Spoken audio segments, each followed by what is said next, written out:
আলহামদুলিল্লাহিল্লাযী হাদানা লিনাহতাদি লাউলা আন হাদানাল্লাহ। সুপ্রিয় দর্শক শ্রোতা, উপস্থাপন করছি পবিত্র কুরআনুল কারীমের ৯০তম সূরা সূরা আল বালাদের প্রথম অংশ। ইনশাআল্লাহ সূরা আল বালাদকে দুটি অংশে আমি আপনাদের সামনে উপস্থাপন করব। আল্লাহ পাক রব্বুল আলামিনের নিকট তৌফিক কামনা করে শুরু করছি আজকের আলোচনা। প্রথমে আমরা সূরা আল বালাদের প্রথম অংশের তেলাওয়াত শুনে নেই। বিসমিল্লাহির রহমানির রহিম।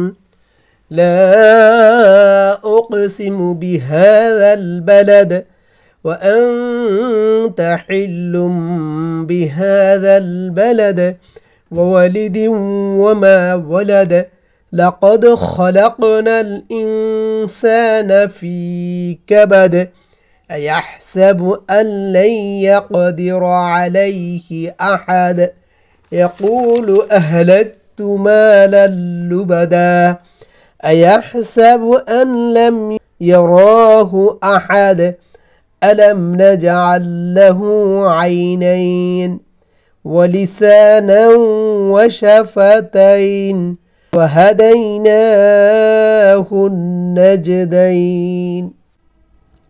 নামকরণ। সূরা আল বালাদ এর নামকরণ করা হয়েছে সূরার লা উকসিমু বিহাযাল বালাদ এর বালাদ শব্দ থেকে।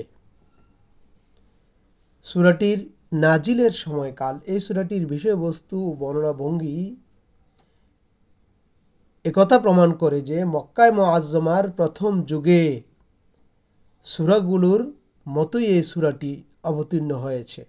তবে এর মধ্যে একটি ইঙ্গিত পাওয়া যায় যে যা থেকে জানা যায় এই সূরাটি ঠিক এমন এক সময় নাজিল হয়েছিল যখন মক্কার কাফেরেরা নবী সাল্লাল্লাহু আলাইহি ওয়াসাল্লামের বিরোধিতায় উঠে পড়ে লেগেছিল এবং তার উপর সব রকমের জুলুম নির্যাতন চালানোর জন্য নিজেদেরকে বৈধ করে নিয়েছিল।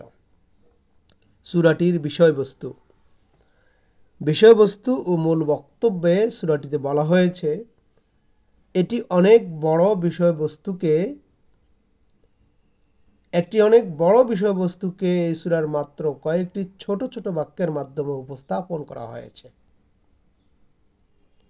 এই সূরায় আল্লাহ পাক রব্বুল আলামিন একটি পূর্ণ জীবন দর্শন, যা বর্ণনার জন্য একটি বিরাট গ্রন্থের কলেবর যথেষ্ট বিবেচিত হতো না, তাকে এই ছোট্ট সূরাটিতে মাত্র কয়েকটি ছোট্ট বাক্যের মাধ্যমে অত্যন্ত হৃদয়গ্রাহী পদ্ধতিতে প্রকাশ করা হয়েছে। এটি কুরআনুল কারীমের অলৌকিক বর্ণনা, প্রকাশ পদ্ধতির পূর্ণতার প্রমাণ। এর বিষয়বস্তু হচ্ছে দুনিয়ার মানুষ এবং মানুষের জন্য দুনিয়ার সঠিক অবস্থান, মর্যাদা ও ভূমিকা বুঝিয়ে দেওয়া, মানুষকে একথা জানিয়ে দেওয়া যে আল্লাহ মানুষের জন্য সৌভাগ্যের ও দুর্ভাগ্যের উভয় পথকেই খুলে রেখেছেন, সেগুলো দেখার ও সেগুলোর উপর দিয়ে চলার যাবতীয় উপকরণ তাদেরকে সরবরাহ করেছেন। এখন মানুষ সৌভাগ্যের পথ চলে শুভ পরিণতি লাভ করবে অথবা দুর্ভাগ্যের পথ চলে অশুভ পরিণতির মুখোমুখি হবে। এটি তার নিজের প্রচেষ্টা ও পরিশ্রমের উপর নির্ভর করে। প্রথমে মক্কা শহরকে এর মধ্যে রাসূলুল্লাহ সাল্লাল্লাহু আলাইহি সাল্লামকে যেসব বিপদের সম্মুখীন হতে হয় সেগুলোকে এবং সমগ্র মানব জাতির অবস্থাকে এই সত্যটি সপক্ষে এই মর্মে সাক্ষ্য হিসাবে পেশ করা হয়েছে যে এই দুনিয়াটা মানুষের জন্য কোনো আরাম ও আয়েশের জায়গা নয়। এখানে ভোগ বিলাসে মত্ত হয়ে আনন্দ উল্লাস করার জন্য তাকে পয়দা করা হয়নি, বরং এখানে কষ্টের মাধ্যমে তার জন্ম হয়েছে। এই বিষয়বস্তুটিকে সূরা আন-নাজমের লাইসা লিল ইনসানি ইল্লা মা সাআ মানুষ যতটুকু প্রচেষ্টা চালাবে ততটুকুর ফলেই সে অধিকারী হবে। এই আয়াতের সাথে মিলিয়ে দেখলে একথা একেবারে সুস্পষ্ট হয়ে যায় যে দুনিয়ায় এই কর্মচাঞ্চল্য মানুষের ভবিষ্যৎ নির্ভর করে কর্মতৎপরতা, প্রচেষ্টা, পরিশ্রম ও কষ্ট সহিষ্ণুর উপর। এরপর মানুষই এখানে যে সবকিছু, তারও উপর এমন কোনো উচ্চতর ক্ষমতা নেই যে তার কাজের তত্ত্বাবধান করবে এবং তার কাজের যথাযথ হিসাব নেবে।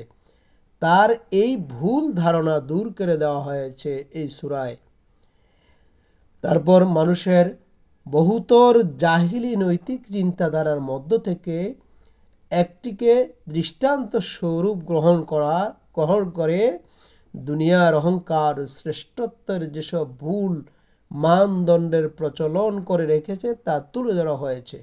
যে ব্যক্তির নিজে বড়াই করার জন্য বিপুল পরিমাণ ধন সম্পদ ব্যয় করবে, সে নিজেও এই বিপুল বহরের জন্য গর্ব করে এবং লোকেরা তাকে বাহবা দেয়। অথচ যে সর্বশক্তিমান সত্তা তার কাজের তত্ত্বাবধান করছে, তিনি দেখতে চান সে এই ধন সম্পদ কিভাবে উপার্জন করেছে এবং কিভাবে, কি উদ্দেশ্যে এবং কোন মনোভাব সহকারে সেগুলি ব্যয় করছে। সূরাটির সরল অনুবাদ, লা উকসিমু বিহাযাল বালাদ, না আমি কসম খাচ্ছি এই নগরের। আর অবস্থা হচ্ছে যে এই যে হে নবী সাল্লাল্লাহু আলাইহি সাল্লাম, তোমাকে এই নগরের হালাল করে দেওয়া হয়েছে। কসম খাচ্ছি বাপের এবং তার ঔরস যে সন্তান জন্ম নিয়েছে তার। আসলে আমি মানুষকে কষ্ট ও পরিশ্রমের মধ্যে সৃষ্টি করেছি। সে কি মনে করে রেখেছে তার উপর কেউ জোর খাটাতে পারবে না? সে বলে আমি প্রচুর ধন সম্পদ উড়িয়ে দিয়েছি। সে কি মনে করে কেউ তাকে দেখেনি? আমি কি তাকে দুটি চোখ, জিহ্বা এবং দুটি ঠোঁট দেইনি? আমি কি তাকে দুটি সুস্পষ্ট পথ দেখাইনি? সুতরাং সে দুর্গম গিরিপথ অতিক্রম করেনি। সূরার 1 থেকে 10 নম্বর আয়াতে আল্লাহ পাক রব্বুল আলামিন যে মেসেজটুকু আমাদের জন্য দিয়েছেন, তাফসিরে তাফহিমুল কোরআনের প্রণেতা তাফহিমুল কোরআনের টিকায় যে বর্ণনাগুলি উপস্থাপন করেছেন, আমি তার মধ্য থেকে কয়েকটি বর্ণনা আপনাদের সামনে উপস্থাপন করতে চেষ্টা করব। আল্লাহ পাক রব্বুল আলামিনের নিকট তৌফিক কামনা করি তিনি যেন আমাকে সঠিকভাবে তা উপস্থাপন করার জন্য তৌফিক দান করেন। ব্যাখ্যা 1, লা উকসিমু বিহাযাল বালাদ, না আমি কসম খাচ্ছি এই নগরের। ইতিপূর্বে সূরা কিয়ামার প্রথম টিকায় না বলে বক্তব্য শুরু করে তারপর কসমকে সামনের দিকে এগিয়ে যাওয়ার বিষয়টি পরিষ্কার হয়ে গেছে। সেখানে বলা হয়েছে এ বক্তব্যের শুরু করার মানে হয় লোকেরা কোনো ভুল কথা বলছিল, তার প্রতিবাদ করে বলা হয়েছে। আসল কথা তা নয় যা তোমরা মনে করছো, বরং আমি অমুক অমুক জিনিসের কসম খেয়েছি। বলছি আসল ব্যাপার হচ্ছে এই। এখানে প্রশ্ন দেখা দেয় যে যে কথার প্রতিবাদে এই ভাষণটি নাজিল করা হয়েছে সেটি কি ছিল? এর জবাবে বলা যায় পরবর্তী আলোচ্য বিষয়টি এই কথাটা প্রকাশ করেছে। মক্কার কাফেররা বলছিল আমরা এ ধরনের জীবনধারা অবলম্বন করছি, তাতে কোনো দোষ নেই, কোনো গলদ নেই। দাও ফুর্তি করো, তারপর একদিন সময় এলে টুপ করে মরে যাও, ব্যাস এই তো দুনিয়ার জীবন। মুহাম্মদুর রাসূলুল্লাহ সাল্লাল্লাহু আলাইহি ওয়াসাল্লাম খামাখা আমাদেরকে এই জীবনধারাকে ত্রুটিপূর্ণ বলে গণ্য করছেন এবং আমাদের ভয় দেখাচ্ছেন। এসব আবার নাকি আমাদেরকে একদিন জবাবদিহি করতে হবে এবং নিজেদের কাজের জন্য আমাদের শাস্তি ও পুরস্কার লাভ করতে হবে। 2 নম্বর ব্যাখ্যায় বলা হয়েছে, অর্থাৎ মক্কা নগরে এখানে এই নগরের কসম কেন খাওয়া হয়েছে সেই কথা বলা হয়েছে। এই কথার কোনো প্রয়োজন ছিল না। মক্কাবাসীরা নিজেরাই তাদের নগরের পটভূমি জানত। তারা জানত কিভাবে পানি ও বৃক্ষলতাহীন একটি ধূসর উপত্যকা নির্জন পাহাড়ের মাঝখানে হযরত ইব্রাহিম আলাইহিস সালাম নিজের এক স্ত্রী এবং দুধের বাচ্চাকে এখানে এনে নিঃসঙ্গ ছেড়ে গিয়েছিলেন। কিভাবে এখানে একটি ঘর তৈরি করা হয়েছিল, হজ্জের ঘর তৈরি করে তিনি হজ্জের ঘোষণা শুনিয়ে দিলেন। অথচ বহু দূর দূরান্তে এই ঘোষণা শোনারও কেউ ছিল না।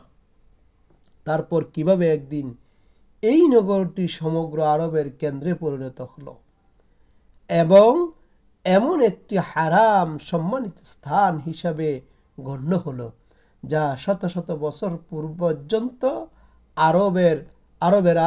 আরবের সরজমিনে দেখার আইন শৃঙ্খলার কোনো অস্তিত্বই ছিল না।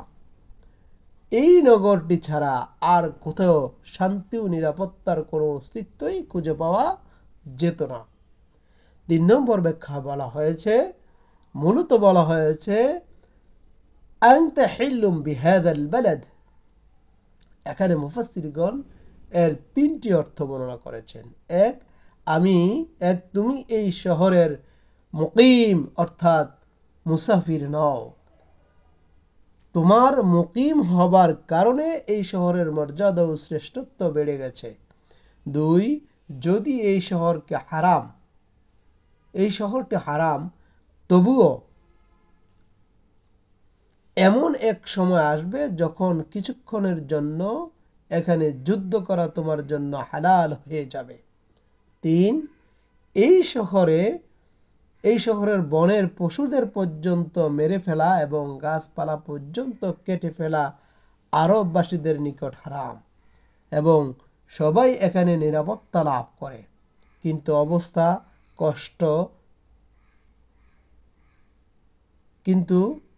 অবস্থা এমন পর্যায়ে পৌঁছে গেছে যে, হে নবী, তোমার জন্য এখানে কোনো নিরাপত্তা নেই।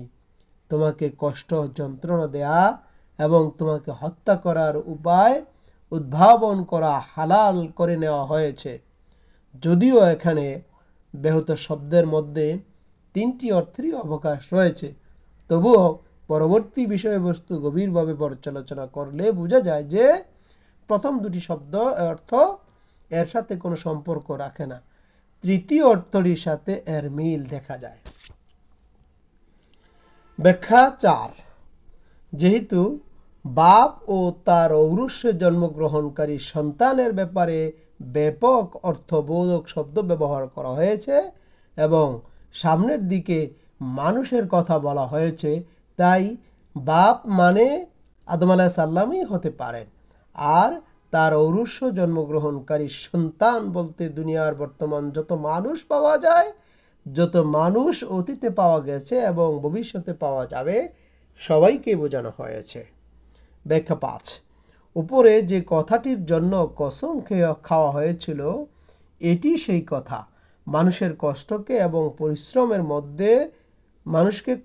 এবং পরিশ্রমের মধ্যে সৃষ্টি করার মানে হচ্ছে এই যে, এই দুনিয়ায় আনন্দ উপভোগ করা ও আরামে শুয়ে শুয়ে সুখের বাঁশি বাজানোর জন্য মানুষকে সৃষ্টি করা হয়নি, বরং তার জন্য এই দুনিয়ায় পরিশ্রম ও মেহনত কষ্ট করার জন্য কঠিন অবস্থা মোকাবেলা করার জায়গা। এই দুনিয়া হলো কঠিন অবস্থা মোকাবেলার জায়গা। এই অবস্থা অতিক্রম না করে কোনো মানুষ সামনে এগিয়ে যেতে পারে না। এবং মক্কা শহরের সাক্ষী আল্লাহ কোনো এক বান্দা এক সময় কঠোর পরিশ্রম করেছিলেন বলেই আজ এই শহরটি আবাদ হয়েছে এবং আরবের কেন্দ্রে পরিণত হয়েছে। এই শহরে মুহাম্মদুর রাসূলুল্লাহ সাল্লাল্লাহু আলাইহি ওয়াসাল্লামের অবস্থা সাক্ষ্য দিচ্ছে, একটি আদর্শের খাতিরে তিনি নানা প্রকার বিপদের সম্মুখীন হয়েছেন। বন্য পশুদের পর্যন্ত এখানে নিরাপত্তা আছে। কিন্তু তার প্রাণের কোনো নিরাপত্তা নেই। আর মায়ের গর্ভে এক বিন্দু শুক্র হিসাবে অবস্থান লাভের পর থেকে তিনি মাতৃকোল শেষ নিঃশ্বাস ত্যাগ করা পর্যন্ত প্রত্যেক মানুষের জীবন এই মর্মে সাক্ষ্য দিচ্ছে যে তাকে প্রতি পদে পদে কষ্ট, পরিশ্রম, মেহনত, বিপদ, কঠিন অবস্থার বিভিন্ন পর্যায় অতিক্রম করে এগিয়ে যেতে হয়। যাকে তোমরা দুনিয়ার সবচাইতে লোভনীয় অবস্থা দেখছ,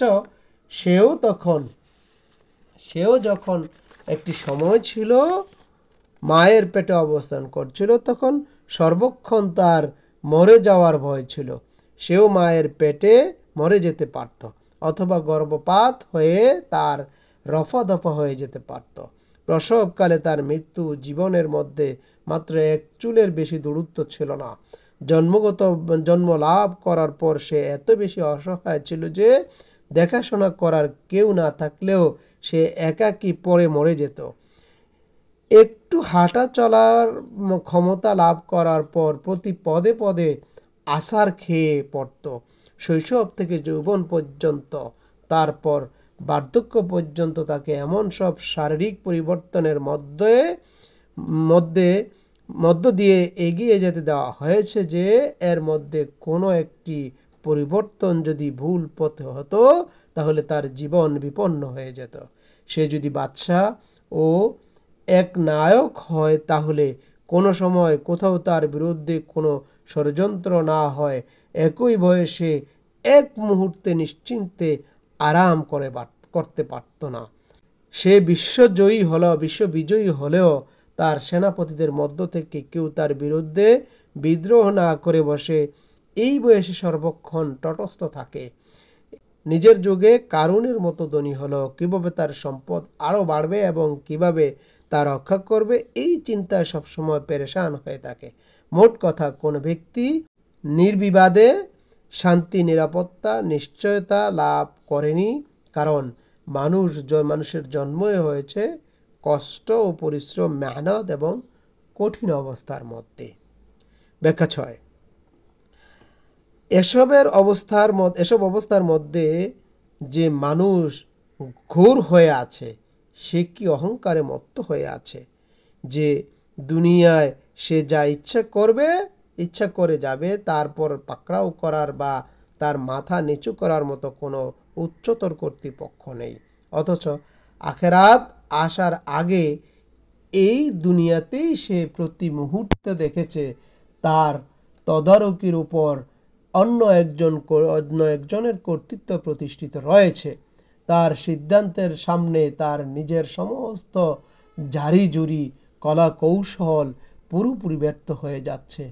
ভূমিকম্পের একটি ধাক্কা, ঘূর্ণিঝড়ের একটি আঘাত এবং নদী ও সাগরের একটি জলোচ্ছ্বাস তাকে কথা বলে দেওয়ার জন্য যথেষ্ট যে আল্লাহর শক্তির তুলনায় সে কতটুকু ক্ষমতা রাখে। একটি আকস্মিক দুর্ঘটনা একজন সুস্থ সবল সক্ষম মানুষকে পঙ্গু করে দেয়। ভাগ্যের একটি পরিবর্তন একটি প্রবল পরাক্রান্ত, বিপুল ক্ষমতা ও কর্তৃত্বের অধিকারী ব্যক্তিকে আকাশ থেকে পাতালে নিক্ষেপ করে।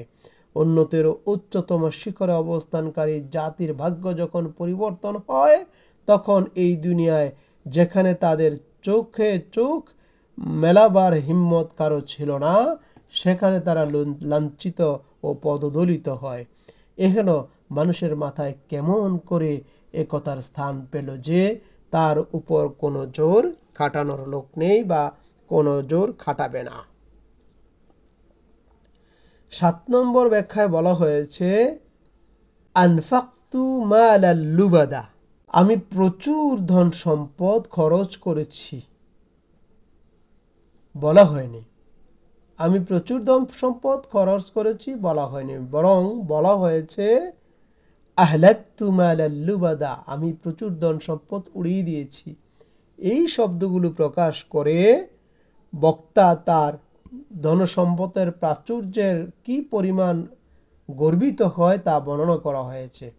যে বিপুল সম্পদ, বিপুল পরিমাণ ধন সে খরচ করেছে নিজের সামগ্রিক সম্পদের তুলনায় তার কাছে তার পরিমাণ এত সামান্য ছিল যে তা উড়িয়ে ফুরিয়ে দেওয়ার কোনো পরোয়াই সে করেনি।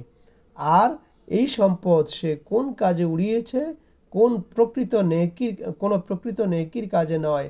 যেমন আয়াতগুলিতে সামনে বলা হবে যে বরং এই সম্পদ উড়িয়ে নিজের ধনাট্যকে প্রদর্শনী এবং নিজের অহংকারের শ্রেষ্ঠত্ব প্রকাশ করার জন্যই করা হয়েছে। তোষামোদকারী কাফিরদেরকে সেই বিপুলভাবে পুরস্কৃত করেছে। বিবাহ ও সুখের মজলিসে হাজার হাজার লোককে দাওয়াত দিয়ে আহার করিয়েছে। জুয়া খেলার গোহারা হেরে বিপুল পরিমাণ অর্থ সে খুইয়েছে। জুয়ায় জিতে শত শত উট জবাই করে ইয়ার বন্ধুদের ভুরিভোজ করিয়েছে। মেলায় ধুমধাম করে গিয়েছে এবং অন্যান্য সর্দারদের চাইতে অনেক বেশি জাঁকজমক ও আড়ম্বর দেখিয়েছে। উৎসবে অঢেল খাবার তৈরি করেছে এবং সে চায় সে এসে খেয়ে যেতে পারে বলে সব মানুষকে খাবার জন্য সাধারণ আহ্বান জানিয়েছে, অথবা নিজের বাড়িতে প্রকাশ্যে লঙ্গরখানা খুলে দিয়েছে, যাতে দূর দূরান্তে কথা ছড়িয়ে পড়ে যে অমুক ধনীর দানশীলতার তুলনা নেই। এসব এবং এই ধরনের আরো অনেক প্রদর্শনীমূলক ব্যয়বহর ছিল, যেগুলো জাহিলি যুগে মানুষের দানশীলতা ও ঐশ্বর্যের নিদর্শন এবং তার শ্রেষ্ঠত্বের নিশানাবলী মনে করা হতো। এসবের জন্যই তাদের প্রশংসায় ঢঙ্কা বাজাতো এবং তাদের প্রশংসায় কবিতা রচিত হতো, পঠিত হতো। তারা নিজেদের জন্য অনেক মোকাবেলায় নিজেদেরকে গৌরব বলে বেড়াতো। আল্লাহ পাক রব্বুল আলামিন সূরা আল বালাদের 1 থেকে 10 নম্বর আয়াত পর্যন্ত যে কথাগুলো আমাদের জন্য বলেছেন, তাফসিরে তাহফিহুল কুরআনের মধ্যে এই কথাগুলি যেভাবে বর্ণনা করা হয়েছে তা আমি আপনাদের সামনে উপস্থাপন করলাম। আল্লাহ পাক রব্বুল আলামিন যেন আমাকে এবং বিশ্বের সকল মুসলমানকে এই আয়াতগুলি মেনে চলার তৌফিক দান করেন, সেই প্রত্যাশায় শেষ করছি। ওয়া মা তৌফিকি ইল্লা বিল্লাহ, আলাইহি তাওয়াক্কালতু ওয়া ইলাইহি উনীব।